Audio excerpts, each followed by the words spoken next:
20 నిమిషాల పాటు ఈ కాలాన్ని అందరూ కూడా టెర్రర్ టైంగా కూడా పిలుస్తూ ఉన్నారు. అంటే ఈ 20 అంటే ఎన్ని రోజుల పాటు వెయిట్ చేసింది ఒక ఎత్తు అయితే ఈ 20 నిమిషాల పాటు వెయిట్ చేయడం అనేది ఒక ఎత్తు అని కూడా చెప్పుకోవచ్చు. మొత్తం కూడా ఈ ప్రయోగానికి సంబంధించి కీలక దశకు చేరుకున్నటువంటి నేపథ్యంలో చాలా మందికి కూడా ఈ సాఫ్ట్ ల్యాండింగ్ ఎట్లా అవుతుంది, సో అక్కడ ల్యాండ్ అయిన తర్వాత రోవర్ ఎట్లా వర్క్ చేస్తుంది, ఇలాంటివి చాలా మంది కూడా డౌట్స్ ఉంటాయి. సో అంటే సౌత్ పోల్ ని ఎందుకు ఈసారి చంద్రయాన్ 3 ప్రయోగం ద్వారా టార్గెట్ చేశారు, సో మిగతా దేశాలు ఎందుకు విఫలమయ్యాయి అనేటువంటి విషయాలు తెలుసుకునేటువంటి ప్రయత్నం చేద్దాం. మనకు ఈ విషయాలన్నీ కూడా చెప్పడానికి ఉన్నారు నవార్స్ ఎడ్యుకేషన్ టెక్ సంబంధించినటువంటి స్పేస్ ఆర్గనైజేషన్ సంబంధించినటువంటి ఒక ఇన్స్టిట్యూషన్ సంబంధించినటువంటి ఎక్స్పర్ట్ మనతో ప్రవీణ్ గారు ఉన్నారు. ఒకసారి ఆయనతో మాట్లాడదాం. ప్రవీణ్ గారు చెప్పండి. సో ముందుగా అంటే ఈ 20 minutes టెర్రర్ టైం అని కూడా పిలుస్తున్నారు. ఏంటి అంటే ఈ 20 minutes టెర్రర్ టైంలో ఏం జరగబోతుంది, సో యాక్చువల్గా ఈ ల్యాండింగ్ ఎప్పుడు ప్రారంభం కాబోతుంది, ఎట్లా ఉంటుంది అసలు ల్యాండింగ్? ఓకే, సో చాలా మంచి క్వశ్చన్. ఫస్ట్ ఆఫ్ ఆల్ ఇప్పుడు మనం మొత్తం మిషన్ చూసుకుంటే 40 days కదా, 40 రోజులు.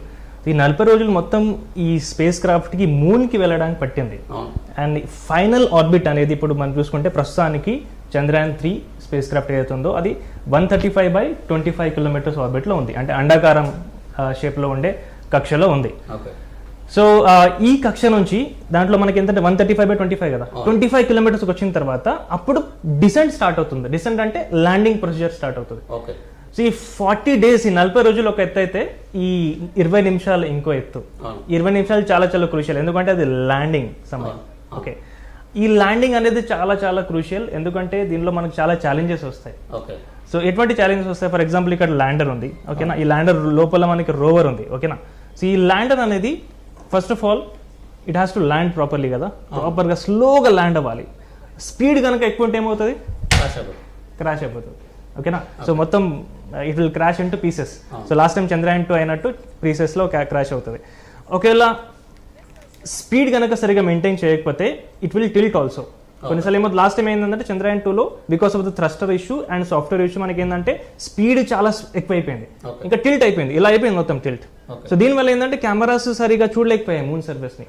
సో ఈసారి ల్యాండింగ్లో ఏంటంటే ఇవన్నీ ప్రొసీజర్స్ మనం చాలా కీలకంగా చూస్తున్నాం. ఈ ప్రొసీజర్స్ చాలా క్రిటికల్, వీటిని బాగా వాళ్ళు ఫుల్ ప్రూఫ్ ల్యాండింగ్ ప్రొసీజర్గా చేశారు. ఈ ల్యాండింగ్లో ఏంటంటే first of all it has to come from 25 kilometer orbit కదా, ఇక్కడ 25 kilometer ఆర్బిట్ నుంచి అది మెల్లిగా డిసెంట్ అవ్వాలి. సో ఫస్ట్ ఆఫ్ ఆల్ ఇది ఇలా తిరుగుతూ ఉంది, దీన్ని టర్న్ చేయాలి. ఎందుకంటే lander should point towards the moon surface కదా, ల్యాండర్ అనేది మూన్ యొక్క ఉపరితలానికి పాయింట్ చేయాలి. ఫస్ట్ ఆఫ్ ఆల్ ఇలా తిరిగేదాన్ని ఇలా టర్న్ చేయాలి, that is first thing. And మెల్లిగా దాన్ని కిందకి దింపాలి. సో మనం ఏదైనా రాకెట్ని పైనకి పంపించేటప్పుడు థ్రస్ట్ ఆపోజిట్ డైరెక్షన్లో ఇస్తాం కదా. సో ఇక్కడ ఏంటంటే రివర్స్ థ్రస్టింగ్ అనమాట. సో థ్రస్ట్ ఇవ్వాలి, కాకపోతే ప్రాపర్గా ఇవ్వాలి. అది చాలా స్లోగా ల్యాండ్ అయ్యేటట్టు థ్రస్ట్ ఎగ్జాక్ట్ ఇవ్వాలన్నమాట. ఎక్కువ ఇచ్చినా తక్కువ ఇచ్చినా ప్రాబ్లమే, ఓకేనా. సో ఈసారి మనకి చాలా బ్యాకప్ ప్లాన్స్ ఉన్నాయి. ఒకవేళ థ్రస్ట్ కొద్దిగా ఎక్కువైనా తక్కువైనా మనకి స్పీడ్ అనేది మినిమం 2 meters per second స్పీడ్తో ల్యాండ్ అవ్వాలి. అది కానీ కొద్దిగా ఎక్కువైనా కానీ 3 meters per second అయినా కానీ మనకి బ్యాకప్ ప్లాన్స్ ఉన్నాయి. ల్యాండర్ హ్యాస్ ద కేపబిలిటీ అనమాట. ఇంకోటి ఏంటంటే ల్యాండర్ కొద్దిగా టిల్టెడ్ యాంగిల్లో కూడా ల్యాండ్ అయినా కానీ 12 degrees టిల్ట్ అయినా కానీ అది capable to land properly. Okay, so అంటే జనరల్గా ఈ టైంకే ల్యాండ్ కావాలి అని జనరల్గా కమ్యూనికేషన్ ఎట్లా జరుగుతుంది? అంటే మనం ల్యాండర్కి ఎట్లా కమ్యూనికేట్ చేస్తూ ఉంటాం? ల్యాండర్కి యాక్చువల్లీ ఇది ప్రీ ప్రోగ్రామ్, ప్రతి ఒక్కటి ప్రీ ప్రోగ్రామ్డ్. ఇక్కడ మనం కూర్చొని దాన్ని కమాండ్ చేయలేము ఇది కూడా. సో ప్రతి ఒక్కటి సాఫ్ట్వేర్తోనే రన్ అవుతూ ఉంటుంది. The computer it will take its own decision అనమాట. ఇప్పుడు AI/ML గురించి మాట్లాడుతున్నాం ఈ రోజుల్లో మనం, ఆర్టిఫిషియల్ ఇంటెలిజెన్స్. ఇది exact this is the example అనమాట. ఇది ఒక ఉదాహరణ ఆర్టిఫిషియల్ ఇంటెలిజెన్స్ ఎలా పనిచేస్తుందని చెప్పేసి. సో ల్యాండర్ సెల్ఫ్ డిసిజన్ తీసుకుంటుంది అనమాట, ఎక్కడ ల్యాండ్ అవ్వాలి.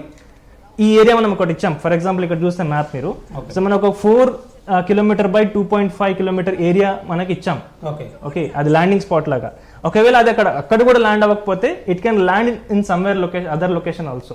కానీ చంద్రయాన్ 2లో అది అలాంటి కేసు కాదు. మనం 500 meter by 500 ఏరియా ఇచ్చాం, అక్కడే ల్యాండ్ అవ్వాలి. అంటే ల్యాండ్ అవ్వడానికి స్కోప్ ఎక్కువ ఉంది, ఎందుకంటే ల్యాండర్ తనని తాను డిసిజన్ తీసుకోవచ్చు ఎక్కడ ల్యాండ్ అవ్వాలి, ఎక్కడ సేఫ్ ఉంది. సో కాబట్టి ఈసారి ఎక్కువ సక్సెస్ఫుల్ అయ్యే ఛాన్సెస్ ఉంటాయి. ఓకే, సో అంటే లాస్ట్ మూమెంట్లో చాలా మంది అనుకోవద్దు కానీ చాలా మంది వాయిదా పడేటువంటి అంటే వాయిదా వేసుకోవచ్చు అనేటువంటి అవకాశాలు కూడా ఉన్నాయంటారు. సో జనరల్గా ఏ సిచ్యువేషన్ ద్వారా ఈ వాయిదా వేసుకోవచ్చు అనే అవకాశాలు? సో వాయిదా అంటే ఫర్ ఎగ్జాంపుల్ అది ఇప్పుడు ఒక్కసారి డిసెంట్ అయిపోయిన తర్వాత దాన్ని ఏం చేయలేము. ఓకే, ఈ 20 minutes లాస్ట్ స్టేజ్ ఉందో ల్యాండింగ్ స్టేజ్, దానికన్నా ముందు డిసిజన్ తీసుకోవచ్చు. ఓకే, ఒకవేళ ఫర్ ఎగ్జాంపుల్ ఇప్పుడు ఇక్కడ ల్యాండ్ అవ్వాలి, అవును, మూన్ కూడా రొటేట్ అవుతుంది అనా కదా, మూన్ కూడా రొటేట్ అవుతుంది, స్లో ఉంది కాకపోతే రొటేట్ అవుతుంది. సో రొటేట్ అవుతుంది as well as space craft కింద దిగుతుంది. ఈ 20 minutes లో కూడా కొద్దిపాటు రొటేషన్ ఉంది కదా, ఆ ల్యాండ్ కూడా మిస్ అయ్యే ఛాన్స్ ఉంది కదా. ఆ మిస్ అయ్యే ఛాన్స్ ఉన్నప్పుడు మనం ఏం చేస్తామంటే we can again make it to orbit again 3 days తర్వాత 27th ఇంకో ఛాన్స్ మనం తీసుకోవచ్చు. ఎందుకంటే లాస్ట్ టైం మనం సెకండ్ ఛాన్స్ లేకుండా, ఎందుకంటే ఫ్యూయల్ అనేది చాలా లిమిటెడ్, ఈసారి ఫ్యూయల్ ఎక్కువ ఉంది, సో మనం సెకండ్ ఛాన్స్ కూడా తీసుకోవచ్చు. అంటే ఇంకా ఆర్బిట్ చేసి మళ్ళీ సరైన టైం వేసుకుని వెయిట్ చేసి. కానీ ఇప్పుడు ఈ 5:45 కన్నా ముందే ఏం చేసినా కానీ, సో అది ఒక్కసారి ల్యాండింగ్ ప్రొసీజర్ స్టార్ట్ అవుతే we don't have any control. Everything has to happen automatically. అంటే ఇది ల్యాండ్ అయ్యేటువంటి ప్లేస్ కూడా మనకి ఇంపార్టెంట్ కదా. ఇంపార్టెంట్. ఎలాంటి ప్లేస్ అంటే ఇప్పుడు చూస్ చేసుకున్నటువంటి ప్లేస్ ఎలాంటి ప్లేస్ ఏంటి అని. సో ల్యాండింగ్ సైట్ అనేది చాలా మంది మాట్లాడుతున్నారు, సౌత్ పోల్ ఎందుకు south pole. First of all మనం సౌత్ పోల్ కి ల్యాండ్ అవ్వట్లేదు ఎగ్జాక్ట్ గా. ఇప్పుడు మూన్ తీసుకుంటే చంద్రుడి యొక్క సౌత్ పోల్ ఇక్కడ ఎగ్జాక్ట్లీ, కానీ ఇక్కడ ల్యాండ్ అవ్వట్లేదు మన స్పేస్ క్రాఫ్ట్ చంద్రయాన్ 3. కొద్దిగా పైకి ల్యాండ్ అవుతుంది, అంటే 70 degrees సౌత్ అనమాట. ఈక్వేటర్ అవుతుందో మనకి ఈక్వేటర్ ఉంటుంది కదా, భూమధ్య రేఖ, అలాగే చంద్ర మధ్య రేఖ ఉంటుంది, అక్కడ నుంచి 17 degrees కిందకి. ఇప్పుడు మనం భూమితో కంపేర్ చేసుకుంటే 17 degrees సౌత్ అంటే ఇక్కడ ఈ అంటార్టిక్ యొక్క బార్డర్ ఏదైతే ఉందో, హిందూ మహాసముద్రం ఫర్ ఎగ్జాంపుల్ ఇక్కడ తీసుకోండి, దానికి అంటార్టికా ఏదైతే మనకి ఐస్ ఉందో దానికి దీనికి ఉండే బార్డర్ ఏరియా అనుకుందాం. సో అక్కడ ల్యాండ్ అవుతుంది, ఎగ్జాక్ట్లీ సౌత్ పోల్ దగ్గర కాదు. సో 17 degrees సౌత్ దగ్గర ల్యాండ్ అవుతుంది. అక్కడ కొన్ని క్రేటర్స్ ఉన్నాయన్నమాట. సో సౌత్ పోల్ ఎందుకంటే అక్కడ ఏంటంటే చాలా సంవత్సరాల నుంచి, కొన్ని వందల కోట్ల సంవత్సరాల నుంచి కొన్ని క్రేటర్స్ లో సూర్యరశ్మి అనేది చేరుకోవట్లేదు. సో దీనివల్ల ఏంటి, అసలు సూర్యరశ్మి చేరుకోకపోతే ఏమవుతుంది, ఆ ల్యాండ్ అనేది చాలా చాలా కూల్ అయిపోతుంది, చల్లబడిపోతుంది. ఎంత చల్లబడుతుంది అంటే మనకి -150 -200 degrees వరకు చల్లబడుతుంది. ఈ ఇలాంటి కోల్డ్ కండిషన్స్ లో ఏమవుతుందంటే ఐస్ ఫామ్ అవుతుంది. సో ఈ ఐస్ అనేది మోస్ట్లీ మనకి వాటర్ ఐస్ అని చెప్పేసి చంద్రయాన్ 1 మనకి డిసైడ్ చేసింది. సో చంద్రయాన్ 1, చంద్రయాన్ 2 ఇంకా చంద్రయాన్ 3 ఎలా జరగాలని చెప్పేసి డిసైడ్ చేసింది. చంద్రయాన్ 1 మిషన్, చంద్రయాన్ 1 మిషన్ లో మనకి ఫైండ్ అవుట్ చేసిన రీసెర్చ్ వల్ల మనకి ఏంటంటే ఏ స్పాట్ కి ల్యాండ్ అవ్వాలని చెప్పేసి అది డిసైడ్ చేసింది అప్పుడే 15 years బ్యాకే. ఇప్పుడు మనం ఫాలో అప్ మిషన్స్ అనమాట. సో చంద్రయాన్ తర్వాత మీరు చూడొచ్చు, చంద్రయాన్ 1 తర్వాత రష్యా, యూరోప్, చైనా వీళ్ళందరూ ల్యాండ్ చేశారు, ఇంకా యుఎస్ వాళ్ళు కూడా వాళ్ళు ల్యాండ్ అటెంప్ట్ చేశారు. ఎందుకంటే అప్పుడు మనకు క్రూషియల్ డేటా వచ్చింది, like existence of ice, water ice. So water అనేది అక్కడ ఉంది, అంటే మాలిక్యులర్ ఫామ్ లో. వాటర్ అంటే మీకు ఏదో లేక్స్, రివర్స్ కనబడవు, అది సాయిల్ లో ఒక మాయిశ్చర్ ఫామ్ లో, ఐస్ ఫామ్ లో ఉంటుంది అనమాట. ఈ డీప్ క్రేటర్స్ లో, ఈ డీప్ క్రేటర్స్ లో మన ఐస్ ఉంది కదా, ఐస్ కింద ఏముంది, లూనార్ సాయిల్ ఉంది. ఓకేనా. సో ఈ లూనార్ సాయిల్ ఏంటంటే కొన్ని వందల కోట్ల సంవత్సరాల నుంచి ప్రిజర్వ్డ్ ఉంది. ఇప్పుడు ఫ్రిడ్జ్ లో పెట్టినట్టు, మీరు ఏదైనా ఫుడ్ కొంటే, ఫ్రూట్స్ కొంటే ఫ్రిడ్జ్ లో పెడతారు, ఎందుకంటే దానికి చాలా రోజులు మనం దానికి ప్రిజర్వ్ చేయొచ్చు. సో అదే విధంగా ఈ సాయిల్ అనేది కొన్ని వందల కోట్ల సంవత్సరాల నుంచి ప్రిజర్వ్ అవుతుంది.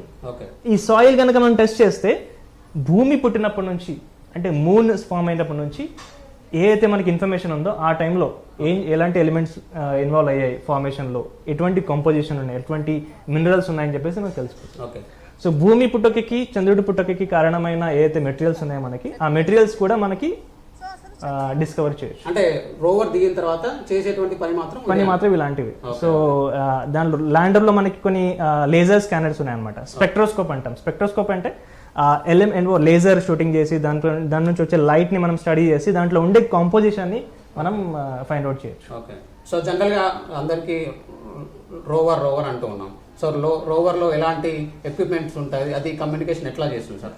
Okay, so equipment and communication. Okay, so first మనం ఎక్విప్మెంట్ గురించి మాట్లాడదాం. సో రోవర్ మనం ల్యాండర్ లోపల ఉంది కదా, తర్వాత బయటకు వస్తుంది, సేఫ్ ల్యాండ్ అయిన తర్వాత బయటకు వచ్చేస్తుంది.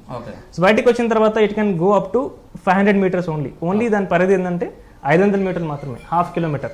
సో 1/2 kilometer లో దాన్ని స్టడీ చేస్తుంది. ఏం స్టడీ చేయొచ్చు, మళ్ళీ సాయిల్ శాంపుల్ తీసుకొని సాయిల్ లో మనకి లేజర్ షూట్ చేసేసి కొన్ని సాయిల్ ని కూడా అది బర్న్ చేస్తుంది.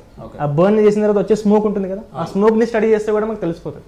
ఇప్పుడు మీరు ఒక గ్యాస్ బర్న్ చేస్తే ఒక కలర్ వస్తుంది, డిఫరెంట్ కలర్. మీరు ఫర్ ఎగ్జాంపుల్ ఈ ఐస్ ని, ఫర్ ఎగ్జాంపుల్ ఐస్ యొక్క ప్రాపర్టీస్ వేరే ఉంటాయి. రాక్స్, పేపర్ బర్న్ చేస్తే ఒక రకమైన ఫ్లేమ్ వస్తుంది, మీకు కట్టెలు మొద్దులు బర్న్ చేస్తే ఇంకో కలర్ వస్తాయి. వేరే ఏ మెటీరియల్స్, డిఫరెంట్ మెటీరియల్స్కి డిఫరెంట్ కలర్స్ కదా. అదే విధంగా ఈ లేజర్ షూట్ చేయడం వల్ల అక్కడ హీట్ అవుతుంది కాబట్టి ఆ హీట్ వల్ల వచ్చే స్మోక్ బట్టి మనం కాంపోజిషన్ ఫైండ్ అవుట్ చేయాలి. అంటే ఇప్పుడు మనది దక్షిణ ధ్రువంలో దిగుతుంది, మీరు చెప్తున్నట్టు full cool place. Yeah cool place లో ఈ రోవర్ ఎట్లా తట్టుకుందంటారు? ఇంకోటి ఏంటంటే మనం దిగేటప్పుడు ఆ రీజన్ లో సన్ రైజ్ అవుతుంది. ఓకే. ఇప్పుడు ఏంటంటే మూన్ చూసుకున్నట్టయితే మనలాగా 24 hours డే లేదు కదా అక్కడ, 30 days అంటే ఆల్మోస్ట్ 29 days అనుకుందాం. So 14.5 days and 14.5 days day and night ఉంటుంది అనమాట. సో డే లైట్ ఉన్నప్పుడే మనకి సోలార్ ప్యానల్స్ పనిచేస్తాయి కదా. ఇక్కడ చూడండి మీరు, సోలార్ ప్యానల్స్ ఎలా ఉన్నాయి, రోవర్కి ఉన్నాయి, సైడ్కి ఉన్నాయి. ఎందుకంటే సన్ సైడ్కి ఉంటుంది, పైన ఉండదు సన్ సౌత్ పోల్లో, ఆల్మోస్ట్ ఇట్ సైడ్కి ఉంటుంది అనమాట. సో సోలార్ ప్యానల్స్ ఏంటంటే సన్ నుంచి వచ్చే లైట్ని యూజ్ చేసేసి ద ఎక్విప్మెంట్ పైన ఉండే ఎలక్ట్రానిక్స్ వాటిని పవర్ చేస్తాయి. సో సన్ లైట్ ఎంతవరకు అవైలబుల్ ఉంటుంది మనకి సన్ రైజ్ నుంచి 14 days వరకు. సో 14 days వరకు వర్క్ అవుతుంది. ల్యాండర్ దీని లైఫ్ టైం 14 days. ఇంత చేసేది మనం 14 రోజుల కోసం. ఈ 14 రోజుల్లో ఏదైతే సైన్స్ వస్తుందో చాలా చాలా క్రూషియల్ మనకి.